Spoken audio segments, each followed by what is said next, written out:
Wander Wealthy Podcast, episode 204.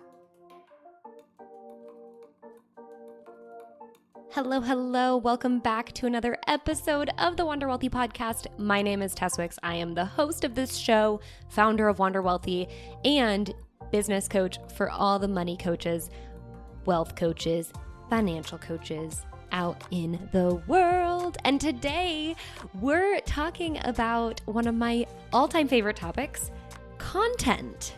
Yay! That's something that I do all the time. I'm doing it right now. I'm making a podcast. I'm going to be sharing an approach that you can take. You can literally use this is kind of like a free training for you, an approach for you to develop your content strategy for your money coaching business, right? If you're running an online coaching business, then one of the best ways to find clients, potential clients, is to utilize content and use content marketing to get your message out there, to build that know, like, and trust factor with your ideal client so that they can feel like A, they know you, B, they like you, and C, they trust you, so they're willing to work with you. So content marketing is super important, especially these days, whether you're only using social media or you're diving into a podcast or a blog or a YouTube channel, however you're choosing to create content so that you can establish your authority in this space. This episode is really going to help you identify your strategy or maybe plug any leaky holes that you have going on. Something that a lot of people don't know about me and my past experience is when I quit my job as an actuary, I actually didn't have any plans. So last week we talked all about how to financially prepare to quit your job. And I do as I say, not as I did, because I did save up a good cash cushion, but I had no idea how I was going to replace my income and then some. I didn't have any plans. So I gave myself time to explore what I wanted to do after I decided that the initial idea that I had when I quit my job wasn't going to be a good fit for me. And I ended up getting an opportunity to work with a content marketing firm, an early startup, and really lead their content strategy division. And so I learned and got paid to learn, to develop my expertise in the entrepreneurial world, in doing what I do on a regular basis as part of my business, which is content marketing. I was doing that for other companies for a really long time. So I had to really learn about content strategy and the whole world of online content. And even beyond working with that startup and that agency, I went on to do a lot of freelance and independent contract work doing content strategy for other major companies, some that you might know about. So with that just shares my experience around teaching this topic. And I'm super passionate about it because it really feels like I got like a master's degree in it when I was kind of fake it till I made it. But my boss knew that I wasn't a content marketing whiz or expert, but she hired me because she saw that I had some skills and that I was willing to get resourceful. And so that's just a little lesson to you. You know, no matter what, if you're willing to get resourceful, you can often do the work it requires to make it happen. So what we're going to do is we're going to break down content and content strategy. And honestly, if you Google content strategy, you will get a very kind of corporate definition. And I like to go to Google image search when I Google things like this because they always give you like tables and flowcharts and stuff that are helpful. But I found that it wasn't that helpful because the way that a lot of huge agencies are promoting and selling content strategy as a service is very, very high level in the sense that they are working with companies that have the funds to pay a bunch of writers and editors and website developers, and they can have lots of different content going on, and they have lots of different business units. So this is not necessary for you as a one-person show, or even, just having maybe a VA, or even if you do have a content creator on your team, it's still not necessary to cross all of those boxes. You can really have a much more simplified strategy. So that's what I'm going to share with you. So the way that I approach content is really understanding that content breaks down into a couple of different categories, and this is how we ultimately build out your strategy. But of course, we always, in your business, you always have to start with your client. Because remember, no matter how much money you make, no matter how crafty you are with creating content or doing anything in your business, no matter how tech savvy you aren't going to make money if it's not surrounded around your ideal client, right? Your business and everything you do in your business has to be for your ideal client with them in mind, because they're the ones that are putting money into your pocket. So no matter what, there's going to be some questions that I'm going to be asking you, especially when we get into the branding and positioning section.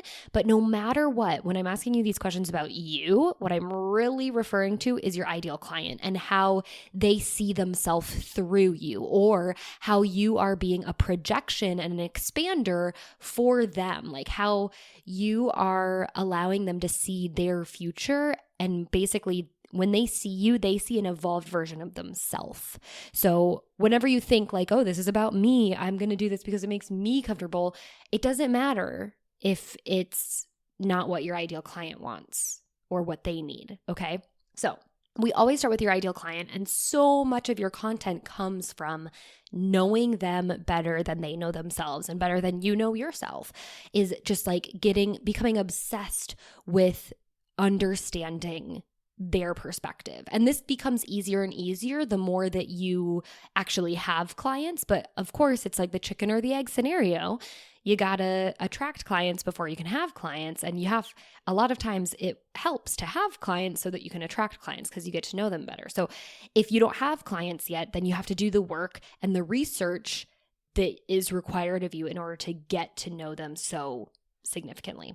Okay, so knowing your ideal client, we do a lot of market research inside of the Wealthy Coach Blueprint, which is my 12-week program for money coaches, building or refining their own coaching programs and identifying or refining their ideal clients so that they can much more easily sell and market and grow their own business.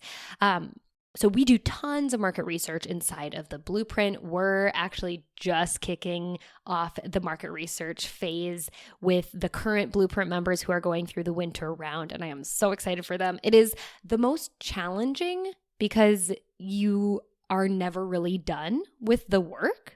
But it is also the most rewarding when you finish it up and then you see how much easier it makes the rest of the program and the rest of your business practices. So doing that work is just so important. But then we go into branding and positioning. Now, first of all, a lot of people don't understand what branding and positioning entails. A lot of people, when they hear branding and positioning, they think, okay, the colors, my fonts, my logo, my website, the design, they think about that. And yes, that stuff is nice. And I'm not going to say it's not important, but it's not the most important in the sense that there's a lot of other things about your branding and positioning that takes precedent, especially when you're just getting started, right? There's a lot of people get wrapped up in trying to do the branding because that stuff is fun, right? It's fun to pick your colors and your fonts and to like find cool or pretty images or inspiring images or whatever it is you're going after, but you can't get stuck on that because that's not what's going to be the moneymaker for you, especially as a money coach. So even though that, you can definitely do that, we also need to hone in on what really branding and positioning is about, okay? So the first thing, especially when it comes to your content strategy, is to understand and answer the question, what is your legacy? What do you want to be known for, right? What do you want to be a broken record about? And you probably don't want to be a broken record, but I'm just going to tell you right now, you're going to have to be because people need to hear things over and over and over again. Like it used to be 7 times, now it's like 14 to 21 times before it really sinks in. So you need to talk about things. You need to repeat things. You need to be known for something. What is that going to be? And this is super important because first and foremost, it's going to inform what you actually talk about, what we call your content pillars, which is a huge piece of your content strategy. But also this legacy that you're creating, what you want to be known for, this is how people are going to know to refer others to you. This is what creates top of mind awareness. So if you're constantly talking about a zero-based budget, and that is your bread and butter, that's what you talk about all the time. Like, I'll use myself as an example. I didn't do zero-based budget, but I created my own budget, which you definitely don't have to do by any stroke of the imagination. But I created my own budget called the anti-budget or the anti-budget. And I created it because I didn't really love budgeting, and a lot of the budgets out there at the time did not work well for me. So I created a budget for people who hate budgeting. And I talked about that all the time, over and over again for quite a long time. And people started to know me as the girl who hates budgeting and the money coach who hates budgeting, who helps her clients do the anti-budget. So that way, let's say someone I went to high school with who is still following me on social media, who doesn't necessarily have any interest or desire to hire me as a money coach, but they get talking to one of their friends. They live in a completely different city, but they're talking to one of their friends, and their friend is telling them, I hate budgeting. And I really have this goal that I want to achieve, but I hate budgeting. And likely we would refine this even more, right? I would have a very specific ideal client. And so I'd be talking about them as it relates to hating budgeting and how I have a solution. And this random person that I went to high school with would know that, okay, I help people like my old I was going to say colleague, acquaintance from high school. I help people like their friend who also hates budgeting. So it's like a perfect fit. They make the connection in their mind. They go, you know what? I think I might know someone who actually can help you with that. That's the top of mind awareness, because if I'm a broken record talking about this, guess what? People are going to know that that's what you talk about. That's what you want to be known for. Now you're known for it, and they can send people your way. Okay, so that's one of the key things in the branding and positioning. And what we get from that is going to be your core pillars, okay? Core content pillars. And so this is something that we're going to touch on a little bit later. But what you just want to think about is, okay, if I want to be known for budgeting, the anti-budget, that may be the one kind of core thing, but maybe there's something else that plays along the route of me helping get my clients to their goals. So my content pillars are probably going to be as it relates to something specific about an ideal client, right? And this could be a little bit more like a lifestyle thing or maybe a mindset thing, but as it relates to them specifically. So if my ideal client is women in STEM careers, then I would create content that really resonates with them specifically around maybe their lifestyle or their mindset or their career trajectory or something along those lines that's really, really specific for them. I would also have a content pillar about budgeting because that's like my main thing that I talk about.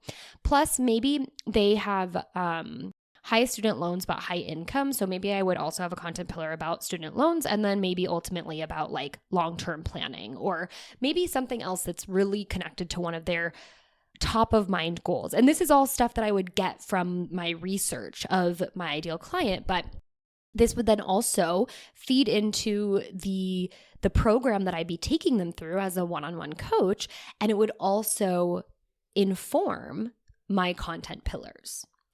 So content pillars are super key, and I just basically broke my steps here, but I wanted to touch on that. So now you know your content pillars are really, you can take those and turn them into a one-sentence legacy of what you want to be known for. And then your legacy thus informs your content pillars and vice versa. Okay. The other piece with branding and positioning is consistency. Okay. And so consistency can be very broad. So I'm going to break it up into two different angles. The first piece of consistency is definitely the branding that we all think about, right? What is your look and what is your feel? How do you want others to feel when they read your blog or read your social media posts, when they watch your videos, when they listen to your content, right? What is that feeling that you're trying to create? And when we think about branding, a lot of us, again, think about the font, the color, the images, and that is, that's a part of it. It's not so important. So stop spending so much time and spinning your wheels on that. Like, make a decision, move on. You can always change it later. But the other piece is, how do you speak? How do you write? What's your style? And again, this is something that you can develop over time. It's not super important to get it perfect before you do anything, because then you're going to get nowhere, because nothing is ever perfect. But identifying the look and the feel that you're going for over the long term, and then staying as consistent as possible with that. Of course, you might change up your logo, and that's okay. Just don't do it every week, right? Like, if next year or after 2 years, you're like, oh, I created that logo myself, now I'm going to hire a designer. Like, that's great. Go ahead, and they can help you kind of go through that pivoting process. But the other consistency piece is, how often do you show up, right? This is branding and positioning. How often are you showing up? What platform are you showing up on? And how can people, your audience, make you a habit, right? YouTube channels, back from my YouTube days, you guys, I've done it all. So let me speak on everything that I know. But don't do as I did. Remember that. But back in my YouTube days, the thing that everyone always said, and the most successful YouTubers were able to grow their channel because they had days that they would publish their videos, and they would say, you can find me, and they would say it every time in their videos too. So I used to do this as well. Like, I publish videos every Monday and Wednesday. Don't miss it. And people will subscribe, and then they'll expect, a new video to come out every Monday and Wednesday. And you can, again, I changed that over time. I used to do, I can't remember if it was 3 videos a week, and then I went to 2 videos a week, and then I finally went to 1 a week. But by staying consistent and setting those expectations of where I was going to be showing up on YouTube and when, and how I could become a habit for people, it really grew my authority and my following, for lack of a better term. So I don't want you to set a consistent schedule for yourself that isn't doable, right? You want to find something that is doable. So maybe it's social media 3 times a week instead of every single day. Take the pressure off, because it has to be sustainable too. Just like a budget, right? You can't go ham and expect it to stick. It's got to be sustainable. So find a sustainable, consistent way that you can be showing up on a platform. And how often, and how can people make you a habit? How can you set that expectation for people, right? With YouTube, people then started treating YouTube, and they still do, they treat YouTube like a TV show, or they'll treat a channel like a TV show. So if you came to my YouTube channel, you would expect my show to air every Monday and Wednesday. And I would tell you that, so then you knew, okay, I'm going to come back every Monday and Wednesday, and I'll find a new video here.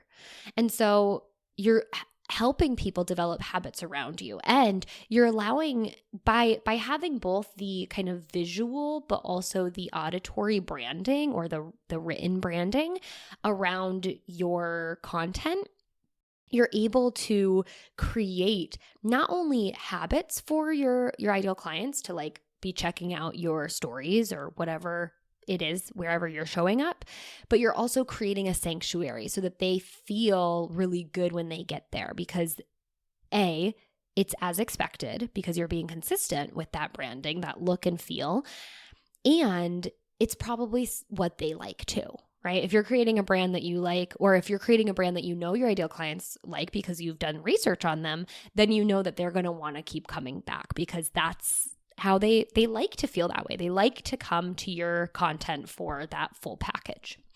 Okay, so that's branding. And one of the key pieces of the branding is the content pillars.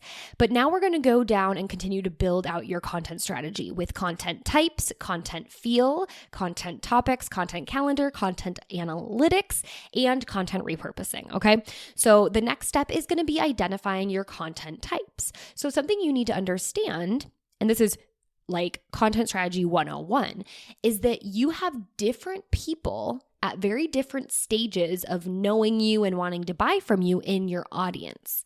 And these different people require different types of content. Okay.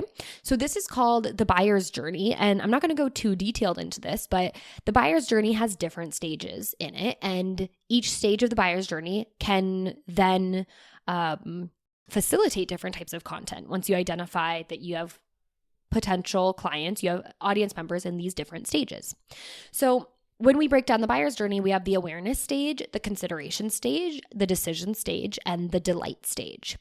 And you might have heard of your audience as it relates to leads, right? Leads are potential clients. They're people in your lead pool. Your lead pool is essentially your audience. There's also potentially a lead pool outside of your audience, but we're talking about your content here, so we're talking about your audience because your audience are the people that see your content. Unless you have content that goes viral, which is great. It's not a reliable strategy, but it can definitely help you elevate your brand. But in terms of really trying to convert clients, we're looking at your audience and we're looking at the lead pool that falls within your audience, okay? So your lead pool that is going through the buyer's journey, they are made up of cold leads. Cold leads are usually in that awareness stage. So they're just getting to know you. They've stumbled upon you, started following you, and now they're just figuring out who you are. Or maybe they made the decision to follow you because they started to get to know you. And so they can kind of be iffy, but cold leads are just brand new to you and what it is you're all about. Warm leads, right? Now they're not cold anymore. They're warm because now they're learning from you. They're starting to like you, right? And this is when in terms of the buyer's journey, warm leads are in the consideration stage. They're kind of considering whether they want to stick around, whether they want to maybe potentially buy from you. They're just starting to learn from you, and it's really good to pull them into the next stage of the buyer's journey because you're now informing them that you have a solution to their problem. So when you start to inform your warm leads in the consideration stage that you have a solution, now they're going to consider that. They may move into the decision stage, which is when they become hot leads. And the decision stage is just that. They're trying to make a decision around whether they want to buy from you or not. These hot leads are likely, getting on a sales call with you, or they're hovering over the buy button or the apply button on your sales page or on your application form. They know you have a solution, and now they're trying to decide if they want to work with you, and they're willing to pay and exchange their money and their time for the value that you can provide them. And then finally, the final stage, which is the delight stage, that's when your leads actually turn into clients. So they've converted, but let it be known, you still have clients in your audience. I still have Wealthy Coach Blueprint alumni who listen to my podcast, who still follow me on social media. It's not like they drop off the face of the earth. And so it's still important for you to continue to delight them and delight those. They're no longer leads. They're still audience members. Now they're clients. And even if they're past clients, then maybe they kind of go back to hot leads because they've worked with you before. Maybe they'll work with you again in the future. So each of these stages requires a different type of content, right? There's the get to know you content, the authority establishing, I'm going to teach you something content, and then there's the let me tell you about my course content or my program content. And so you can actually split up the type of content that you create by knowing that your audience is full of these different people in these different stages. You can create content for all of them through your content strategy. Okay. The next step, so understanding the different types of content for the different stages, then we go into your content feel. Okay. So the strongest types of content is the not type of content. What am I trying to say? The strongest content, right? Whether it's a podcast or an Instagram post, whether it's a photo or it's actually the written word, whether it's a video, whether it's a song, whatever it is, it's the strongest, it's going to be the most resonating when it invokes an emotion. When people buy, they are far more likely to buy based on how they feel rather than the logical, rational decision making that they really should be doing. But most likely we buy based off of our gut, right? Gut isn't necessarily a good one. And if you're lucky, right? We're all money people here. So if we're lucky, we've slowed down that decision-making process and we're more likely to buy not so much on impulse, but if we give ourselves time to think about it, we'll still making a decision in our gut to eventually buy, right? Once we've gone through the process of like, can I afford this? Is this going to benefit me? Am I going to get value out of this? We still ultimately push the buy button because we have that gut feeling, that gut knowing that this is what I want. This is who I resonate with. This is who I want to work with, or this is, the coat that I want to buy for the winter, whatever decision you're making, right? So understanding that as marketers, right? You are a money coach, but you're also a marketer if you're a business owner. Understanding that means that we can actually leverage that knowing to attract clients. And then we can teach them how to spot it on their own so that they can slow down any impulse buying and really make sure that the next thing they buy, of course, they're going to buy based off of their gut, but they're also going to buy through logic and reason, because we're going to help them take them through the process of understanding how to make these buying decisions. But I digress. We buy based off of our emotions, even the best of us. Like even, I still make impulse purchases from time to time. And that's just because I'm human, right? So no matter what, we buy and we're attracted to someone and we resonate with someone because they invoke an emotion, okay? So because of this, we need to tap into those so that we can meet our potential clients, our audience members, where they're at and show them that we understand, we empathize, or we see, and we can show them the way to where they want to go, okay? So we like to break, in the content world, we like to break this into understanding your clients' fears, understanding their pain points, and understanding their goals. And then creating content that taps into each of those, okay? So a quick little hack, not a hack, but an important thing to note is that fears are usually future-based, right? I'm afraid that this will happen, or I'm afraid that this will not happen, while pains are in the moment. That's how you can differentiate between the two. And then goals are naturally going to be more positive. So we can tap into both, negative emotion and positive emotion and help our clients see that there is opportunity available to them. And the opportunity is you and your solution, of course.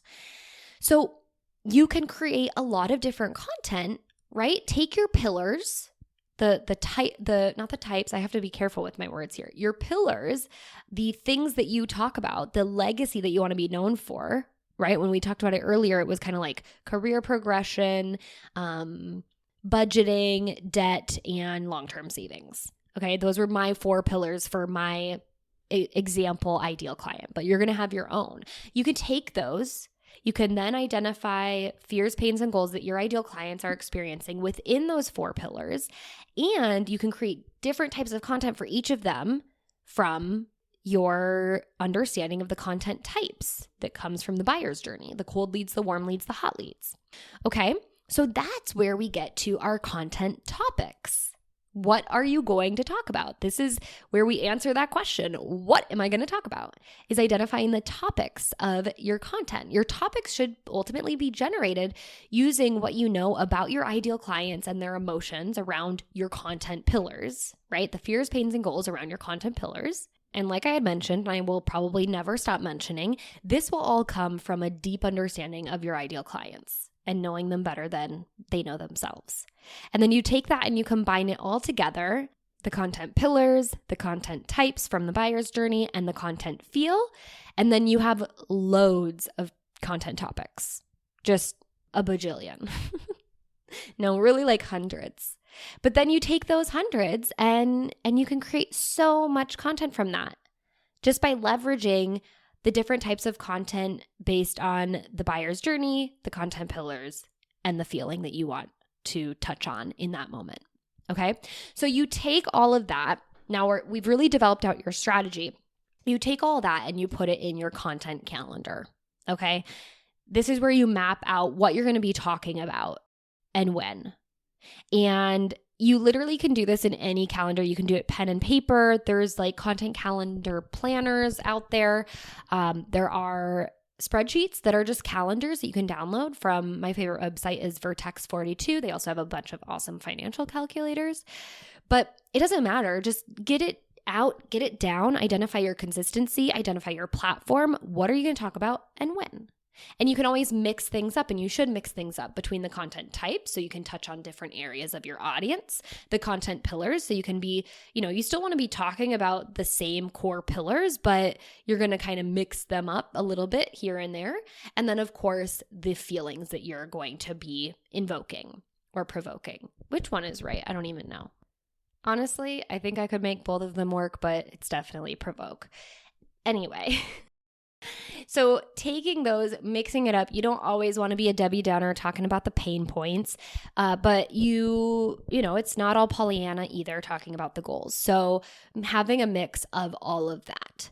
Then here's where things get really good and really important. You want to move on to your content analysis. So once you have your calendar up, your platform, you post regularly, then the most important piece of having a content strategy is actually measuring and tracking and analyzing that content, okay? It's not complete without that. So the good news is social media, video platforms, blogs, and podcasts, they all have great tracking tools for you to identify, what is resonating most with your audience and with your ideal client. So you want to tap into those and use those and keep track on a regular basis. And this is going to make your life so much easier as you continue to create content, as you continue to use your content strategy, and as you continue to evolve in your business and have more things that you need to focus on beyond content. And that takes us into content repurposing. And this is the final piece of our content strategy for today. Is basically what we're doing is reduce, reuse, and recycle. That's it. Repurposing. Okay? I'm serious about this. Stop trying to reinvent the wheel. I talked about this a lot, but we all think we need to come up with the best, most freshest, brand new content. The truth is, your content that performed well a month ago is going to perform well today. And you're going to get new people because you have new audience members, or, over the last month, your audience has changed positions in their buyer's journey, or maybe no one has moved, but I guarantee you the same people who commented on that post from a month ago that said, oh my gosh, this is amazing, brilliant, thank you. They might comment the exact same thing on this other post that is essentially the same, right? So figure out what performed well, what resonated well, and repurpose it, reuse it. You can reuse it verbatim, same picture, everything, or same video, whatever.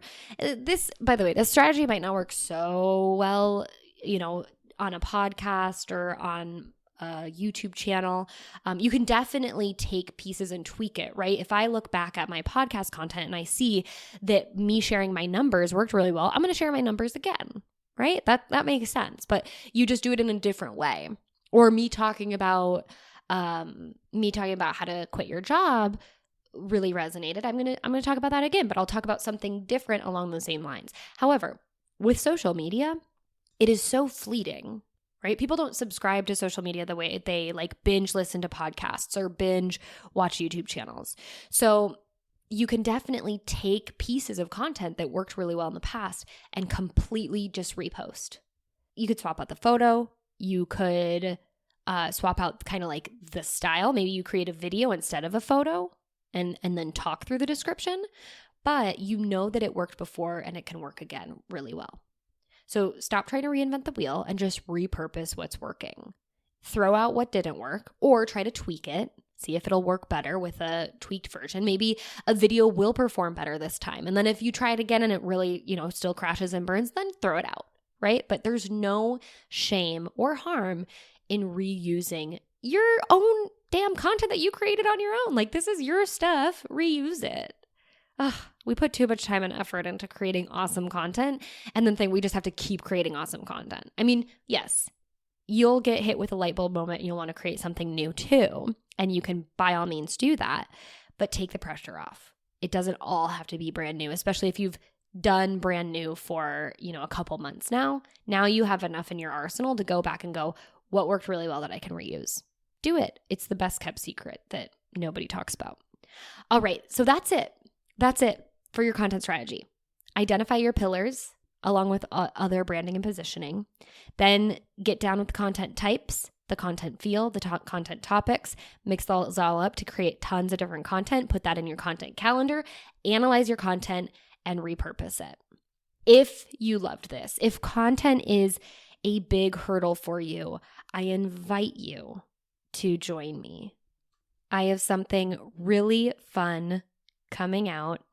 It may or may not be out yet. You guys, I'm doing this. I am sharing this before I've actually gone through and created it. It's not going to be hard to create because I already have all the pieces. I just need to pull it together. But I'm doing this. I'm recording this episode 2 weeks ahead of time. So fingers crossed I have it done. If I don't have it done, there will be an email list for you to join, a little wait list for you to join. But if I do have it done, then oh my gosh, pee my pants. We're ready to go. I am publishing. I can't even believe I'm doing this. I am publishing my content matrix and my client attraction content matrix for money coaches. This is something we use inside of the blueprint, the Wealthy Coach Blueprint. This is something that I teach, something that I'm really proud of. And if you need a little bit more hands-on, interactive, you want all the tools and you want the right approach to creating amazing, game-changing content, if you've ever read a post of mine or listened to a podcast and gone, how does she know what I'm thinking? How is she just like reading my mind? This is the work, and it is awesome, and you can do it too. So I have the client attraction content matrix. It's going to be available to you for a very, very low price, and you can get it by going to wanderwealthy.com/content. And like I said, if it's not available yet, it will be. Just stay tuned. This thing is rolling out in the first half of Q1 of 2021. So if it's not available yet, it's coming. And so I will pop up a wait list just in case, so that you can be the first to know and you can get your hands on it. But this is going to be an invaluable investment, and it's a very, very small fee for you. So anyway, I'm super excited. Go check it out. Go check the webpage, and if it's not there yet, just keep refreshing it and see, every day refresh it and see when the amazing content matrix is posted. And that's it. So that's your content strategy for your money coaching business. I hope you took lots and lots of notes. I would love to see them. Go ahead and take a photo or a screenshot and then post it on your stories and tag me. I'm at Tess_Wicks. If you have questions, if you want to know more about content strategy, I'd love to chat it out. Send me a DM on Instagram at Tess_Wicks. If you want to get at the show notes for this episode, head to wanderwealthypodcast.com/podcast/episode 204. And don't forget to check out wanderwealthy.com/content to see if you can get yourself either on the wait list for the client attraction content matrix coming out to you very, very soon, or maybe it's there. Go check it out and get yourself inside so you can have magical, amazing, game-changing content for your business. All right, that is a wrap today. I hope you have a wonderful week or weekend or wherever you're at in the year. And until next time, I hope you wander wealthy.